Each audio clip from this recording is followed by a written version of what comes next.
आज की मुरली की तारीख है 3 मई 1967। रात्रि क्लास।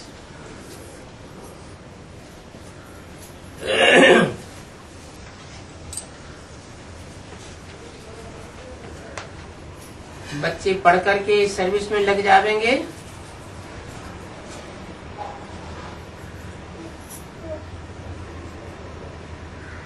तो बहुत मेहनत से छूट जावेंगे, क्योंकि काम में तो यही पढ़ाई है, आगे चलकर काम आवेगी। इतना शौक होना चाहिए कि सर्विस बगैर हम रह नहीं सकेंगे। प्रदर्शनी में भी समझाने का शौक चाहिए। कल्याणकारी बाप के कल्याणकारी बच्चों को सर्विस के बगैर और कुछ भी सूझेगा नहीं।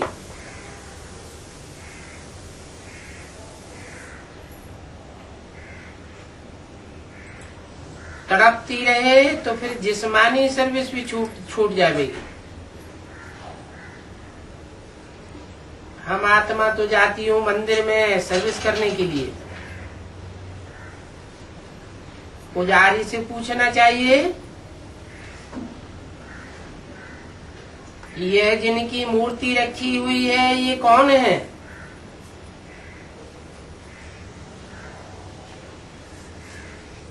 सिंहासन पर बैठे हैं, इन्होंने कब राज्य किया?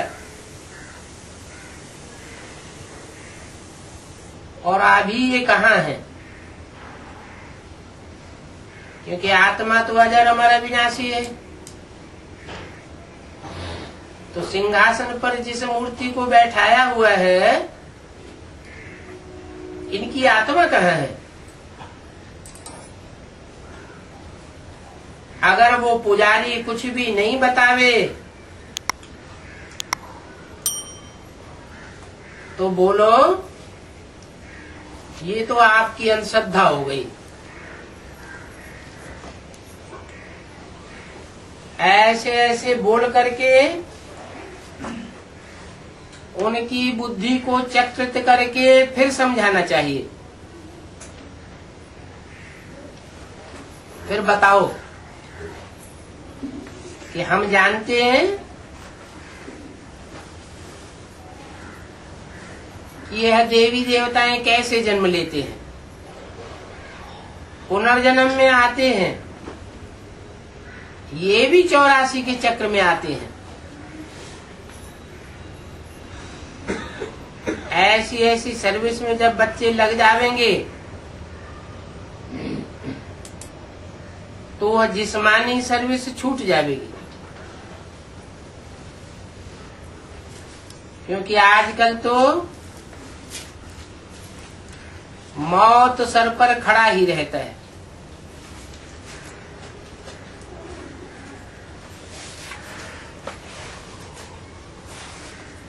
महाकाल की बारी आने वाली है, उससे पहले ही तमो प्रधान से सतो प्रधान बनना है। भारत नया था, फिर पुराना कैसे बना सो भी तुम बच्चे जानते हो।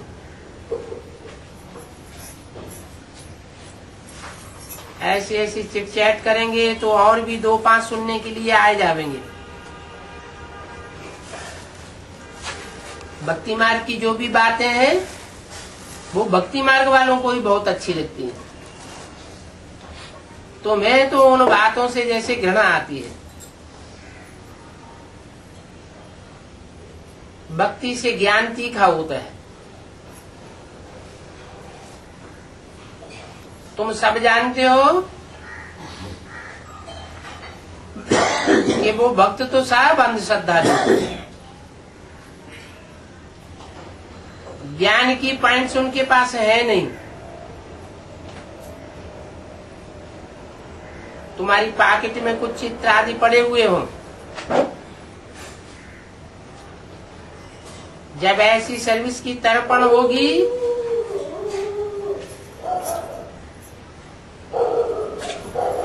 तो औरों का कल्याण करने में लग जाएंगे। क्योंकि ये ईश्वरीय ज्ञान जो है वो सभी के लिए है और सभी को कहना है कि बाप कहते हैं मुझे याद करो, मैं सबका बाप हूं, मुझे याद करेंगे तो विकर्म विनाश करके स्वीट होम में चले जाएंगे।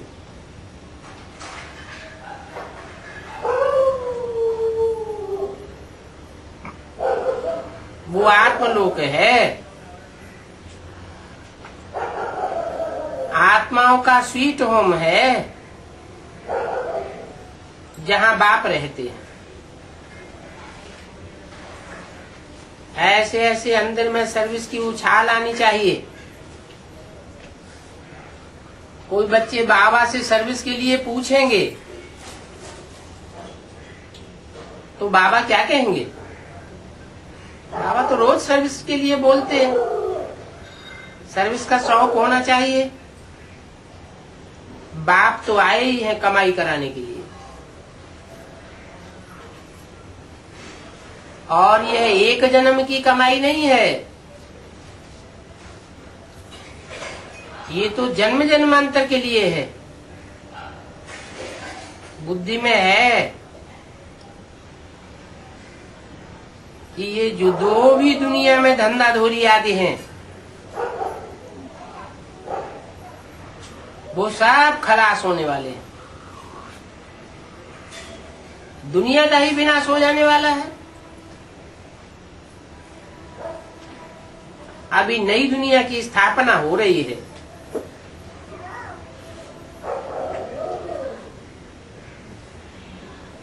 कहाँ हो रही है नई दुनिया की स्थापना?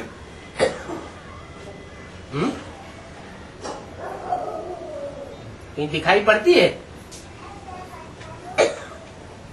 हैं?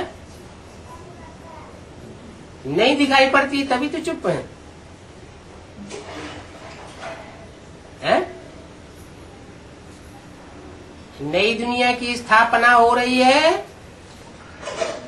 हमारी बुद्धि में। कोई भी मकान बनाना होता है तो पहले बुद्धि में प्लानिंग चलती है।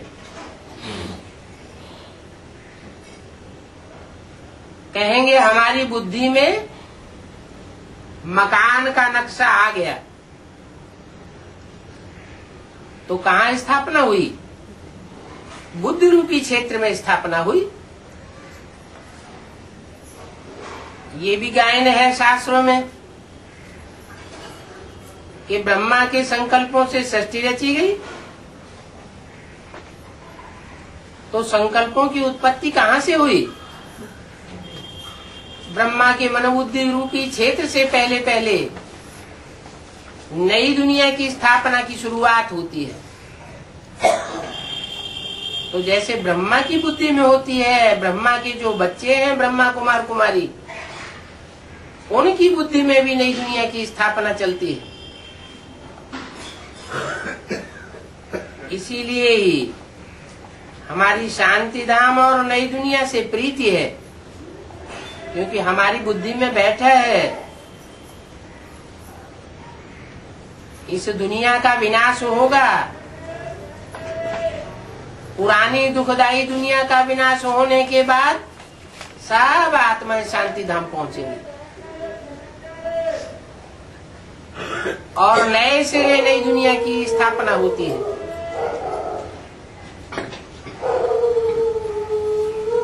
तो हमारी शांति धाम से पहले पहले प्रीति है, फिर होती है नई दुनिया से प्रीति।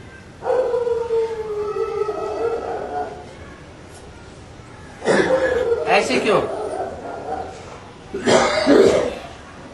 जो भी मनुष्य मात्र आत्माएं हैं वो पहले शांति क्यों चाहती है? शांति धाम में क्यों जाना चाहती है? सीधे ही सुख धाम में क्यों नहीं जाना चाहती? क्योंकि जब आती का दुख होता है तो आत्मा शांत होना चाहती है। पहले शांति फिर सुख की बात आती है।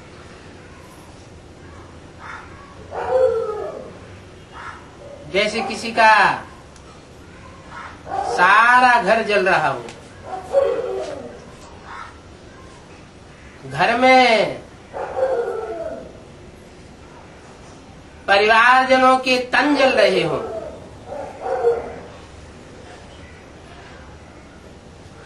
तो क्या इच्छा होगी?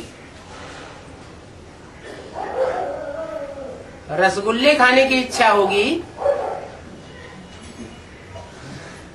या उस शांति से शांति में जाने की इच्छा होगी?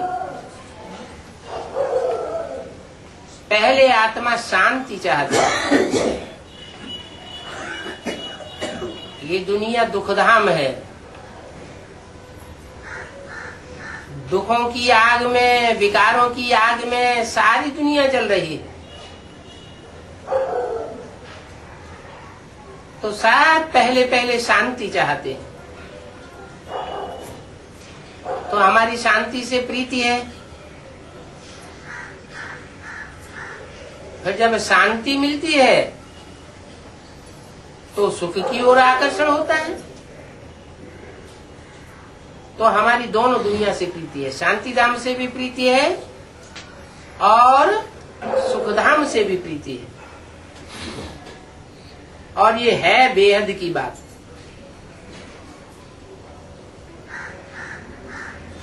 हद की शांति नहीं चाहिए और हद का सुख नहीं चाहिए एक जन्म का। हमको बेहद की शांति चाहिए और बेहद का सुख चाहिए।